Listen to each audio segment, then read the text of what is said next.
Hello नमस्कार जय हिंद साथियों, स्वागत है आपके अपने YouTube channel SSC study AK47 में। और आज हम सोल्व करेंगे मैथ का एक और प्रैक्टिस सेट, जिससे आपको आने वाले सभी एग्जाम में हेल्प मिलने वाली। तो वीडियो को पूरा देखना है, कंप्लीट देखना है, स्किप नहीं करना है, वीडियो तक बने रहना है। देखो प्रश्नों की संख्या ये 10 रहने वाली है। सभी ने टेस्ट कंप्लीट लगाना है, जितने आपके राइट होते हैं वो कमेंट बॉक्स में बताने हैं। पहले आपने क्या करना है, प्रश्न को देखो, वीडियो को पॉज करना है, प्रश्न को देखना है और खुद से करने की कोशिश करनी है। अगर आपसे हो रहा है तो ठीक है, अगर नहीं हो रहा तो वीडियो को आप सिर्फ देखना है, ठीक है, समझाना ये मेरी गारंटी। देखो इसको कैसे सोल्व करेंगे। प्रश्न नंबर 1 है हमारी स्क्रीन में, बोला क्या है, एक परीक्षा में 35 अंकों 35 अंकों का औसत 46 है। बाद में पाया गया कि दो स्थानों पर 23 और 33 पढ़ा गया था और एक स्थान पर 36 को 30 पढ़ा गया था। कक्षा में छात्रों के औसत का वास्तविक औसत ज्ञात कीजिए। अंकों का औसत बोला है, ठीक है, अंकों का वास्तविक औसत ज्ञात करिए। देखिए कैसे इसको सोल्व करेंगे। मैं आपको हर वीडियो में बोलता हूँ कि प्रश्नों को पहले आप ध्यान से पढ़िए। अगर आप ध्यान से पढ़ोगे तो पूरा आपके दिमाग में ये सेट हो जाएगा। देखो बोला क्या है कि 35 छात्रों का औसत अंक ये 46 दे के रखा है, ये एक्चुअल में दे के रखा है। बाद में पाया गया कि दो स्थानों, देखो दो स्थानों बोला है ना, ये दो स्थान, ठीक है, दो स्थानों पर 23 की जगह 33 पढ़ा गया था, ठीक है। अगर हमारे पास देखो एक स्थान क्या था, 23 की जगह 33 पढ़ गया, तो दूसरा स्थान भी क्या होगा, 23 की जगह 33 पढ़ा जाएगा। तभी तो ये डबल डबल दे के रखा है। देखो अगर दो स्थानों पर 23 की जगह 33 पढ़ा गया तो लिख दीजिएगा। देखो 23 की जगह 33 पढ़ा गया है। अब देखिए बात क्या हुई कि दो स्थानों की, तो दूसरी जगह भी क्या होगा, सेम कंडीशन लग जाएगी, क्योंकि दो जगह बोला है, ठीक है। तभी बोलता हूँ कि प्रश्न को ध्यान से पढ़िए। अगर देखिए, अब आप देखिए कि तीसरी जगह क्या बोला कि 36 को 30 पढ़ लिया गया है। अगर 36 को देखिए, 36 को अगर 30 पढ़ लिया गया है, बस अब क्या बोला कि कक्षा में छात्रों का अंकों का वास्तविक औसत हमसे पूछा है, ज्ञात करना है हमने, ठीक है। अब देखिए पहले कितना था, 23 था, फिर कितना हुआ 33, मतलब ये क्या हो रहा है, 10 जो है ये ज़्यादा हो रहा है, ठीक है। अब बाद में क्या बोल रहा है, 10 23 था, फिर क्या हो रहा है, 10 ज़्यादा हो रहा है, ठीक है। अब ये क्या हो रहा है, 6 कम हो रहा है, ठीक है। अब देखिएगा इसका कहने का मतलब क्या है, मतलब ये ज़्यादा हो रहा है, ठीक है, ये ज़्यादा हो रहा है। तो आप क्या करोगे, देखो 20 और 20, देखो 10 और 10 कितने हुए, 20, है ना। अब देखिए ये कम हो रहा है, 6 जो है ये कम हो रहा है, तो ये माइनस होगा। तो इसी में से ये एक्चुअल में ये माइनस होगा, क्योंकि दोनों को जोड़ेंगे और एक को घटाएंगे। तो हमारे पास देखो 20 में से अगर हम देखो 6 को माइनस करेंगे तो हमारे पास क्या बचेगा, 14 हमारे पास ये मान आएगा। दोस्तों इतना सा अगर आप कर लेते तो आपका ये प्रश्न सोल्व हो चुका है। बस आपने क्या करना है, इसी 14 से आप इसी 14 को आप, ठीक है, किससे भाग करोगे, 35 से आप 14 को भाग कर दोगे, किससे, देखिए। अब देखिएगा आपने क्या करना है, भाग करना है, किसको करना है, 14 को करना है 35 से, ठीक है। 14 अगर हम 35 से भाग देते हैं, देखिएगा ध्यान से देखिएगा इसको, 35 से हम भाग देते हैं, किससे, 35 से हम भाग देंगे तो देखिए मान क्या आएगा, देखो इधर क्या आया, हमारे पास 14 है, देखिएगा। तो हमारे पास पहले लगेगा पॉइंट और पॉइंट का नीचे लगेगा 0, ठीक है, पॉइंट का नीचे लगेगा 0। और अगर हम 35 चौके करते तो 35 चौके 140 होते हैं, कितने होते हैं, 140 होते हैं। मतलब देखो भाग करके हमारे पास मान कितना आया, 0.4 आया, ठीक है, 0.4 हमारे पास आया है। अब आपने क्या करना है, देखिए अब यही बात समझने वाली है। देखो औसत कितना था, 46 था। अब इसी 46 को आपने क्या करना है, देखिए ये जो हमारे पास 0.4 आया है, इसमें से आपने घटा देना है, ठीक है। देखो अगर 46 में से औसत जो टोटल कितना था, ये 46 था, 46 में से अगर 0.5 कितना, 0.4 है, देखो 46 माइनस 0.4, ये माइनस हो जाते तो हमारे पास मान कितना आना था, 45.4, 45.6, कितना आना था, 45.6, 45.6। अब देखिएगा यही हमारा आंसर जो है आ गया है, 45.6। अब देखिए 45.6 किस ऑप्शन में है, तो ऑप्शन नंबर हमारे पास क्या दे के रखा है, देखिए ये जो हमने किया था ना, ये 45.6, 35 है इसके उसके नीचे है, तो सी जो हमारा ये एक्यूरेट हो जाएगा। तो दोस्तों उम्मीद करता हूँ जब भी ऐसा प्रश्न आएगा तो आपने ये अच्छे से सोल्व कर लेना है, आप कभी भी ऐसे प्रश्न को नहीं भूलें। अगर नहीं समझाए तो एक बार फिर से समझाता हूँ। देखिए हमारे पास क्या था, देखो इतनी सी बात है, हमारे पास क्या आ रहा था, 10 आ रहा था अधिक, देखो ये था ना 23 और 33, मतलब 10 अधिक हो रहा था। अब एक बात और देखिए कि 2 स्थानों पर मतलब 2 जगहों पर हो रहा था, ठीक है? तो 10 और अधिक आ रहा था। अब देखिए 10 और 10 को जोड़ेंगे तो कितना बन गया 20। अब देखिए 36 में से क्या हो रहा था 30, मतलब ये घट रहा था, ठीक है? घट रहा था मतलब तो क्या होगा, ये 6 माइनस होगा, इसी में से ये माइनस होगा, तो हमारे पास कितना बचा 14।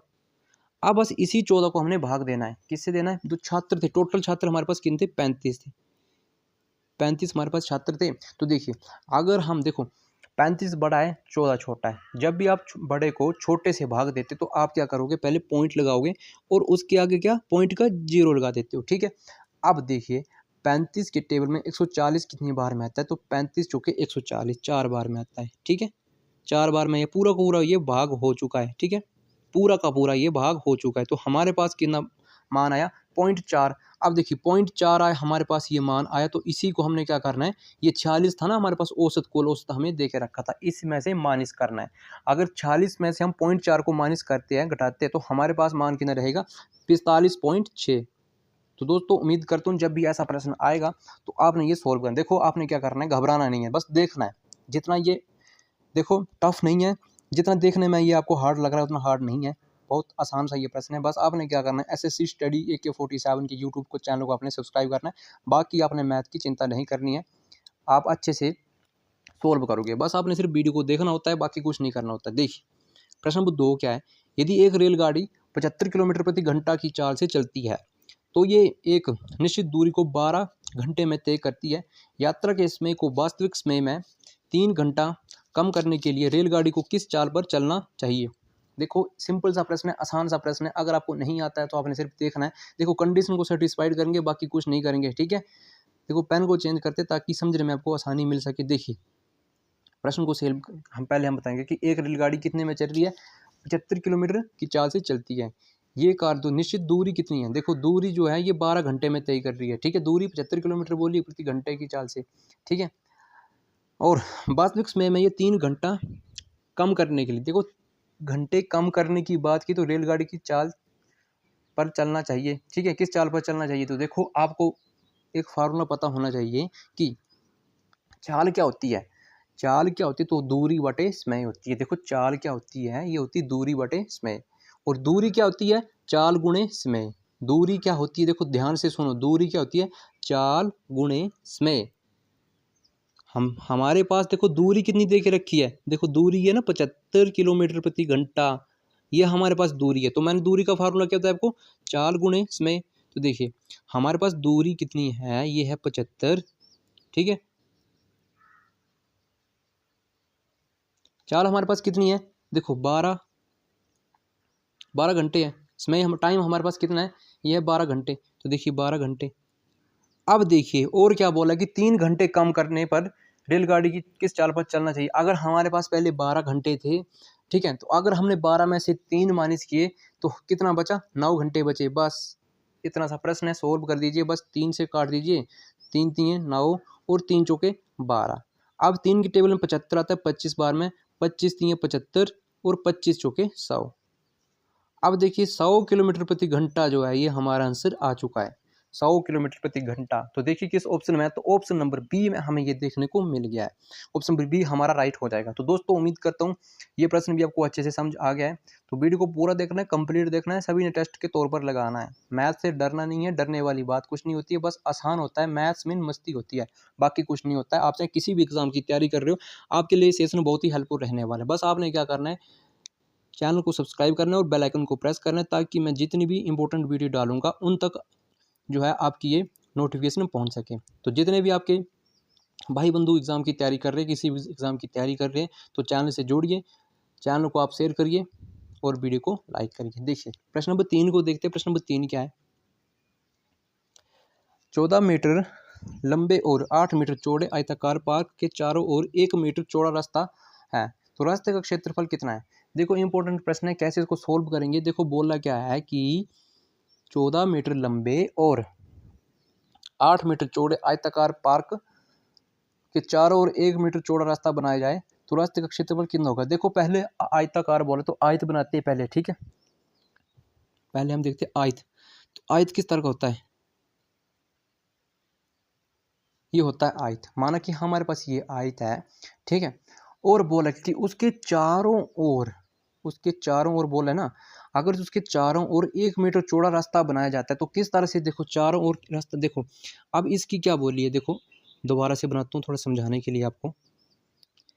अगर इसके चारों ओर देखो हमारे पास ये क्या है, ये हमारे पास आयत है, माना कि हमारे पास ये आयत है, ठीक है, ये हमारे पास आयत है।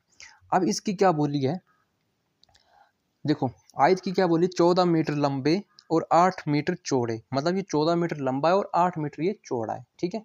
अगर देखिए 14 मीटर अगर ये लंबा होगा तो उसकी लंबाई कितनी आ जाएगी, 14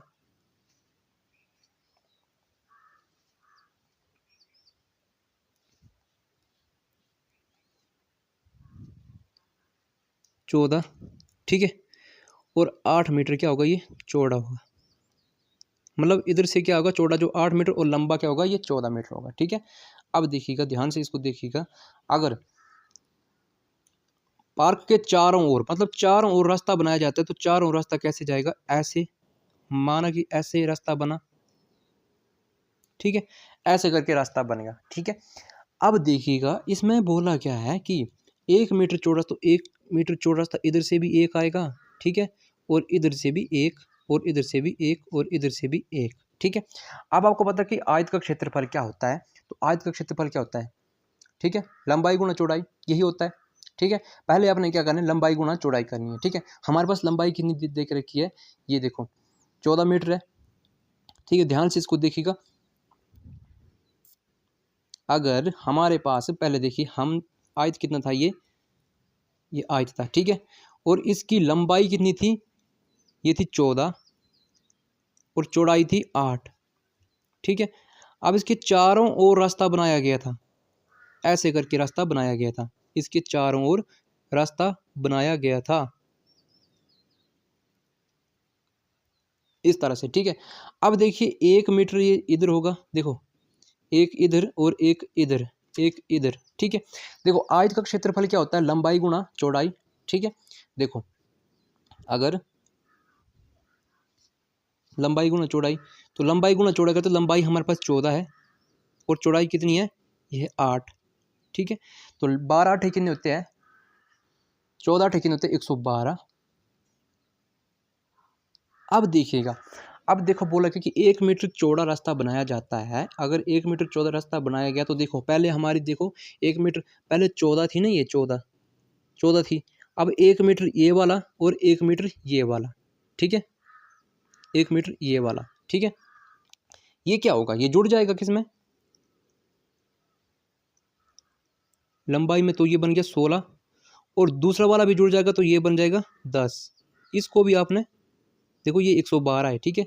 तो ये जब गुना करके आएगा तो ये कितना आएगा, 160, बस हमारे पास मान निकल के आ चुका है। अब आपने क्या करना है, 160 में से 112 माइनस करें तो माइनस कर कितना आएगा, 48, तो 48 मीटर ये, ठीक है, हमारे पास निकल के आ जाएगा, 48 मीटर स्क्वायर हमारे पास ये निकल के आ जाएगा। तो ऑप्शन नंबर सी जो हमारा ये राइट हो जाएगा। तो दोस्तों उम्मीद करता हूँ जब भी ऐसा प्रश्न आएगा तो आपने इसी तरह से इसको सोल्व करना है, ठीक है। तो चलिए प्रश्न नंबर 4 को देखते हैं। प्रश्न नंबर 4 क्या है, ये भी इंपॉर्टेंट प्रश्न है। बोला क्या कि किसी वस्तु को 12,400 में बेचने पर प्राप्त लाभ उसी वस्तु को 10,600 रुपये में बेचने पर हुई हानि के बराबर है। यदि वस्तु को 14,950 रुपये में बेचा जाए तो लाभ प्रतिशत क्या होगा। देखो इसमें थोड़े छात्र क्या होंगे, कन्फ्यूज होंगे और वीडियो को नहीं देखेंगे, प्रश्न को नहीं देखेंगे कि हमसे ये नहीं हो रहा। तो इसमें आप क्या करोगे, एक्स वाई नहीं मानोगे, सिर्फ आप जितना मर्जी बड़ा प्रश्न होगा आप क्या करोगे, बस जैसे जैसे मैं बताता हूँ उसी तरीके से आपने करना है। कैसे करना है, देखो अगर एक जगह बोला हो कि देखो दोनों जगह हमें हमें पहले निकालना है सीपी निकालना है, ठीक है, हमें क्या निकालना है, सीपी निकालना है, कॉस्ट प्राइस हमें निकालना है, क्रय मूल्य निकालना है जिसपे हमने ये वस्तु बेची थी, ठीक है, खरीदी थी। देखो बोला क्या कि 12,400 रुपये में बेचने पर प्राप्त लाभ उसी वस्तु को 10,600 में बेचने पर हानि के बराबर है, और यदि उसे 14,950 रुपये में बेचा जाता है। हमें देखो इसमें सीपी पता नहीं लग रहा है, देखो 12,000 ये भी बेचने पर आ रहा है और 10,000 ये भी बेचने पर आ रहा है। जब अगर आपको ऐसी कंडीशन देख रखिए कि एक जगह लाभ होता है और दूसरी जगह क्या है, हानि के बराबर बोला होता है, तो दोनों को आप जोड़ दीजिए, पहले और दूसरे वाले को आप जोड़ दीजिए, इनका जोड़ कितना आएगा, देखो 12,000 400 और 10,400, 10,600 है, ठीक है।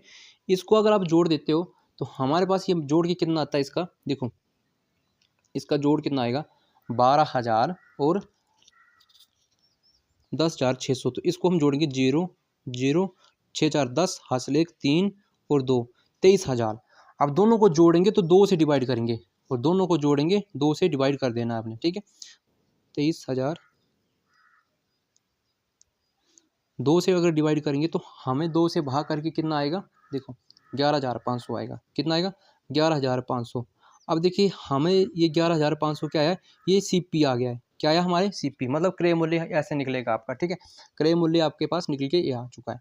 मतलब हमने ये 11,500 में खरीदी और देखो ये दूसरी कंडीशन क्या बोली कि 14,950 में बेचने पर, मतलब 14,950 में हमने इसको बेचा है। तो हमने क्या करना है, लाभ प्रतिशत ज्ञात करना है। हमने पूरी कंडीशन ये सेटिस्फाइड, प्रश्न को हमने छोटा कर लिया है। छोटा किससे किया, देखो बस इसको आप याद रखिए, बाकी को मिटा रहा हूँ। 14,500 को याद रखिए, कैसे निकाला, दोनों को जोड़ा और 2 से डिवाइड किया। हमें इससे क्या मिलता है, हमें इससे सीपी मिलता है। देखिए 11,500 आया था, दोनों को जोड़ के और 2 से भाग करके, और हमने इसको क्या किया 11,500 में हमें इसे खरीदा और बेचा कितने में, 14,950 में, ठीक है। इतना सा करना है। अब देखिए आपको पता कि लाभ प्रतिशत किस पे निकलता है, प्रॉफिट हो या लॉस हो, किस पे निकलता है, ये निकलता है सीपी से निकलता है, ठीक है। जो प्रॉफिट हो रहा है या लॉस हो रहा है तो प्रॉफिट, ठीक है, डिवाइडेड बाई सीपी और गुणा किससे करेंगे, ये करेंगे 100 के साथ। बस इसका देखिए कितने का लाभ हो रहा है, ये हो रहा है, देखो अगर 14,000 हमने देखो 11,500 में खरीदी और 14,500 में बेची तो हमें कितने का प्रॉफिट हो रहा है रुपयों में। तो इनको मान देखो 14,500 से 14,950 में से 11,500 माइनस करेंगे तो हमारे पास कितना है 3,450, ये बचता है। कितना बचता है 3,450। हमारे पास सीपी कितना है, देखो सीपी हमारे पास कितना ये है 11,500, तो लिख दो 11,500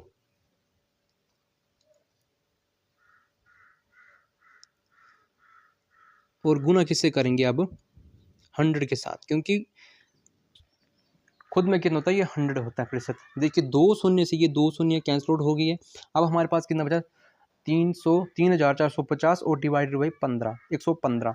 अब देखिए 115 से ये डायरेक्ट कितनी बार में कट रहा है, 15 3 45, ठीक है, 3 बार में ये डायरेक्ट कट रहा है और 0 का 0 लग जाएगा, मतलब 30% का ये प्रॉफिट हमें हुआ है, ठीक है। इस कंडीशन को, ऐसे प्रश्न को जब भी आपको आएगा तो ये ऐसे ही आप करोगे। ऑप्शन नंबर डी हमारा राइट हो जाएगा।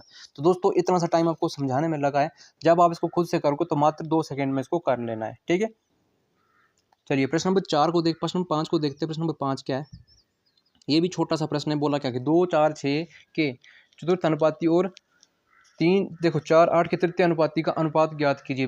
देखो मैंने आपको पिछली वीडियो में बताया था कि चतुर्थ अनुपात कैसे निकालते हैं और तृतीय अनुपात कैसे निकालते हैं। जब भी आपको चतुर्थ अनुपात निकालना होगा तो बी गुणे सी करोगे और डिवाइड बाई ए करोगे, और तृतीय अनुपात निकालोगे तो बी गुणे बी और डिवाइड बाई ए करोगे। देखो हमारे पास बी गुणे सी कितना है, यह है 4 और 6, तो बी को रखेंगे 4, देखिए बी को रखेंगे 4 और सी की जगह रखेंगे 6 और डिवाइड करेंगे 2 के साथ, ठीक है। अब 2 से काट के कितनी बार में कट रहा है, 2 बार में कट रहा है, तो 2 3 6 गुना कर कितना आया 6, मतलब पहले चतुर्थ अनुपात हमारे पास कितना आया 6 आया, 6 नहीं 12 आया, ठीक है। कितना 6 दूने 12 होता है, 12 आएगा गुना करके, मतलब चतुर्थ अनुपात हमारे पास कितना आया 12। अब उसी तरह से हम करेंगे तृतीय अनुपात। तृतीय अनुपात देखो बी गुणे बी बोला था, तो बी का मान कितना है 8, फिर दोबारा से बी करेंगे 8 है और डिवाइड करेंगे 4 के साथ। अब देखो 4 से डिवाइड किए तो 2 4 दूनी 8 और 8 दूनी कितना होता है 16, ठीक है, 8 दूनी 16, तो कितना आया 16। तो देखिए 12 गुने, देखो 12 और अनुपात 16 आया, ठीक है। अब इसको काटना है आपने, ठीक है। किसके टेबल से कट रही है, देखो ये 4 के टेबल से कट रहे, देखो 4 के टेबल में कट रहे 3 बार में, 4 3 12 और 4 चौके 16। देखो मान कितना आया, वैल्यू कितनी आई 3:4। तो देखिए 3:4 के ऑप्शन में, तो ऑप्शन नंबर ए में हमें ये देखने को मिल रहा है। तो दोस्तों उम्मीद करता हूँ जब भी ऐसा प्रश्न आएगा तो आपने इसी तरह से इसको सोल्व करना है और आप इसको अच्छे से समझ चुके हो। तो चैनल को सब्सक्राइब करिए और वीडियो को जरूर शेयर करिएगा। चलिए प्रश्न नंबर 6 को देखते हैं। प्रश्न नंबर 6 क्या है? 8 वर्ष पूर्व 4 सदस्यों वाले एक परिवार की औसत आयु कितनी है? ये है 19 वर्ष। 19 वर्ष थी। इस परिवार में एक बच्ची को शामिल होने पर परिवार की औसत आयु 8 वर्ष पहले की तुलना में 4 वर्ष अधिक हो गई। तो बच्ची की आयु कितनी है? देखो हमारे पास क्या है, 8 वर्ष पूर्व बोला है ना, 8 वर्ष पूर्व मतलब 8 वर्ष पहले, ठीक है, 8 वर्ष पहले की बात की है। तो बोला क्या कि 4, देखो 8 वर्ष पहले नहीं है, ये 8 वर्ष पूर्व है, ठीक है, पूर्व पहले एक ही बात है, ठीक है। 4 सदस्यों की औसत आयु कितनी थी? ये थी 19, ठीक है, कितनी थी? 19। अगर अभी कितनी थी? ये 19 है, तो 4 वर्ष, देखो 8 वर्ष पूर्व है ना, पूर्व 8 वर्ष पूर्व है। अगर आज से हम 8 वर्ष पूर्व चल जाए तो हम माइनस में जा रहे हैं, ठीक है, हमने माइनस में नहीं जाना, हमने प्रेजेंट में रहना है। तो 19 में अगर हम 8 को ऐड करते हैं तो 8 को ऐड करें तो कितना बनाइए? 27 बनिए, ठीक है, इस तरह से करना है। आप बोले कि एक बच्ची को शामिल कर लिया जाता है परिवार में, तो 4 थे और कितने हो गए? 5 हो गए, ठीक है, 5 गुने, और बोला कि 4 अधिक हो जाती है। अगर 19 थी पहले तो 4 अधिक होगी तो कितनी होगी? 23 होगी। बस गुना कर दो, 27 चौके कितने होते हैं? 108, और 23 गुने 5 कितने होते हैं? 115, 115। बस 5 में से 4 गए 1, और 115 में से 8 गए तो कितने बचते? 7, 7 कितना बचा? 7 वर्ष, ठीक है, 7 वर्ष ये हमारा आंसर आया। तो 7 वर्ष किस ऑप्शन में? तो ऑप्शन नंबर बी में हमें ये देखने को मिलेगा। तो जब भी ऐसा प्रश्न आएगा तो आपने इसी तरह से सोल्व करना है, ठीक है। आप चाहे किसी भी एग्जाम की तैयारी कर रहे हो, आपके लिए सेशन बहुत ही हेल्पफुल रहने वाला है। देखो अनिल दीपक, प्रश्न नंबर 7 क्या है? अनिल दीपक तथा दिनेश मिलकर एक कार्य को 35 दिनों में पूरा कर सकते हैं, और अनिल तथा दिनेश मिलकर उस कार्य को समान 60 दिन में पूरा कर सकते हैं। तो दीपक अकेला उस कार्य को किन दिन में करे? देखो इस प्रश्न को, छोटा सा प्रश्न है, ज़्यादा लंबा नहीं करेंगे। देखिए बोला हम जब भी हमारे पास कुछ लोग देख रहे हैं कि इतने दिन में कर रहे हैं और अकेला कितने में करेगा, देखो तो आपने क्या करना है, एक्स गुणे वाई और डिवाइड बाई क्या करोगे आप? एक्स माइनस वाई, ठीक है, यही आप करोगे। देखो फार्मूला क्या लिखा है मैंने, एक्स गुणे वाई और डिवाइड बाई क्या करोगे? X minus y. जब भी आपको एक सिंगल का देखे रखा होगा तो आपने सिंगल का ऐसे निकालना है। ये फार्मूला आपको थोड़ा सा समझाने के लिए लिखा रहा हूँ। देखो एक्स की जगह मान रखेंगे 35 और वाई की जगह मान रखेंगे 60। अब सिंगल अकेले का पूछे तो इनको माइनस करना है। देखो 60 में से 35 निकले तो कितना बना? 25 बचा। अब बस काटेंगे, 5 पंजे 25 और 12 पंजे 60, 7 पंजे 35, 7, तो 12 सत्ते कितने होते? 84। 12 को जब 7 के साथ गुना करेंगे तो 12 सत्ते 84, 84, 84 हमारा ये आंसर आएगा। तो देखिए 84 किस ऑप्शन में? तो ऑप्शन नंबर बी में हमें ये देखने को मिल रहा है। तो 84 हमारा ये राइट हो जाएगा। तो चैनल से जुड़ जाइए, टाइम रहते आप चाहे किसी भी एग्जाम की तैयारी कर रहे हो, आपके लिए चैनल बहुत ही हेल्पफुल रहने वाला है। तो चलिए प्रश्न नंबर 8 को देखते हैं। प्रश्न नंबर 8 क्या है? ये भी सेम कंडीशन उसी तरह का प्रश्न है। बोला क्या कि एक वस्तु को 832 रुपये में बेचने पर अर्जित लाभ उस वस्तु को 448 रुपये में बेचने पर हुए नुकसान के बराबर है। 50% लाभ अर्जित करने के लिए वस्तु का क्रय मूल्य क्या होगा? देखो एक जगह आपको लाभ बोला है, एक जगह आपको क्या बोला है? नुकसान बोला। तो दोनों को जोड़ दो, हमें क्या सीपी निकल के आएगा। दोनों को जोड़ेंगे और 2 से भाग करेंगे, ठीक है। अगर हम दोनों को जोड़ते हैं 832 और 400 कितने को जोड़ते हैं? 48 को। दोनों को जोड़ेंगे, इसको और इसको जोड़ेंगे तो हमारे पास दोनों को जोड़ के कितना आएगा? 1280, 1280 आएगा। और 2 से जब डिवाइड करेंगे तो हमें सीपी मिलेगा, ठीक है। 6 दूने 12 और 4 दूने 8, 0, मतलब 680 क्या आया? सीपी आया हमारा। ये क्या आया? सीपी, कॉस्ट प्राइस आया, क्रय मूल्य आया, ठीक है। बस इसी का आप क्या कर दो? 50% निकाल दो। इसी का क्या निकाल दो? 640 गुने, अगर आप पूरा 50% निकाल, देखो 50% लाभ अर्जित करता है। अगर खुद में पहले 50 था, 100 था खुद में, अगर 50 लाभ हो रहा है तो जुड़ जाएगा। तो 150% निकाल दो, डायरेक्ट आपका आंसर निकल के आ जाएगा, ठीक है। 1 0 से ये 1 0 कट दो और 1 0 से ये 1 0 काट दो। तो 64 गुने 15 करेंगे। तो 64 को जब गुना 15 में करेंगे तो 5 चौके 20, 15 चौके 60, 0, 6 और 15 चौके 90, 6 96, 960 हमारा ये आंसर आएगा, ठीक है, 960। तो विक्रय मूल्य कितना आया? देखो हमने जो ये 640 में खरीदी थी और 960 में हम इसको बेच रहे हैं। तो हमारे पास ये 960 जो है आंसर निकल के आया है। तो दोस्तों 960 हमारा राइट हो जाएगा। तो उम्मीद करता हूँ आपको ये प्रश्न अच्छे से समझ आ चुका है, और जब भी ऐसा प्रश्न आएगा तो आप इसको अच्छे से सोल्व कर लोगे। प्रश्न नंबर 9 क्या है? ए की आयु बी की आयु से 3 गुना अधिक है और सी की आधी है। यदि उनकी आयु का योग 120 है तो ए की आयु वर्षों में क्या है? देखिएगा हमारे पास 3 लोग हैं। ए कौन कौन से हैं? 3 लोग हैं, ए बी और सी। छोटा सा करेंगे, ज़्यादा लंबा नहीं करेंगे इसको। देखिए कंडीशन को क्या बोला कि ए की आयु क्या है? बी से 3 गुना अधिक है। क्या है? 3 गुना अधिक है। अगर बी अगर 1 वर्ष का है तो ये कितने का होगा? ए कितने का होगा? 3 का होगा। कंडीशन को रख दो। और क्या बोला है? सी से आधी है, सी की आधी है, मतलब ए जो है वो सी का आधा है। तो देखिए सी का आधा कैसे होगा? अगर सी 6 होगा तभी ये सी का आधा हो रहा है, हो रहा नहीं हो रहा है? 6 का आधा कितना होता है? 3 होता है, तभी ये सी का आधा हो रहा है। बस कंडीशन को हमने पूरा का पूरा ये सेटिस्फाइड कर दिया है। अब बोला क्या कि उनकी आयु का योग कितना है? योग मतलब उनका जोड़ कितना है? 120 है। और हमने क्या करना है? इसका रेशो बन गया हमारे पास 3:1:6 बन गया है। ठीक है, अब देखिए हमने रेशो को पहले क्या करना है? जोड़ना है। 3 और 1 4, इसी को जोड़ना है। देखिए इसी को जोड़ना है, बाकी कहीं नहीं जाना है। 3 और 1 4, 4 और 6 10। बस ये 10 को हमने जो है इस ऊपर वाले योग से काट देना है। देखो अनुपातों का योग जो एक्चुअल में ये देख रखा है योग, उसको काट देना। देखो 10 से कटेगा ये कितनी बार में? 12 बार में कटेगा। अंतिम में बोला कि ए की आयु वर्षों में कितनी है? ठीक है, ए की आयु वर्षों में कितनी है? तो हमारे पास ए की वैल्यू कितनी है? ये है 3। 3 है नहीं ये? तो देखो 1% का मान कितना आया है? यह है 12। तो 12 गुने 3 करना है हमने। 12 3 36। क्वेश्चन में हमसे कुछ भी पूछा होता है, या बी की पूछी होती या सी की पूछी होती, तो हमने बस 3 की जगह हमने वही मान रखना था। तब हमने करना था 12। अगर हमसे बी की पूछी तो 12 गुने 1 तो 12 कम 12। अगर सी की पूछी तो 12 6 72। तो हमने इसी तरह से करना था, और तीनों का योग हमारे पास फिर 120 बन जाना था। तो दोस्तों उम्मीद करता हूँ जब भी ऐसा प्रश्न आएगा तो आप इसको सोल्व कर लोगे। ठीक है, आप चाहे किसी भी एग्जाम की तैयारी कर रहे हो, आपके लिए सेशन बहुत ही हेल्पफुल रहने वाला है। तो वीडियो को आपने शेयर जरूर करना है और चैनल को आपने सब्सक्राइब करना है। प्रश्न नंबर 10 है। प्रश्न नंबर 10 में क्या बोला है कि प्रतिवर्ष साधारण ब्याज की निश्चित दर से एक राशि 8 वर्षों में दुगनी हो जाती है। ठीक है, दुगनी हो जाती है।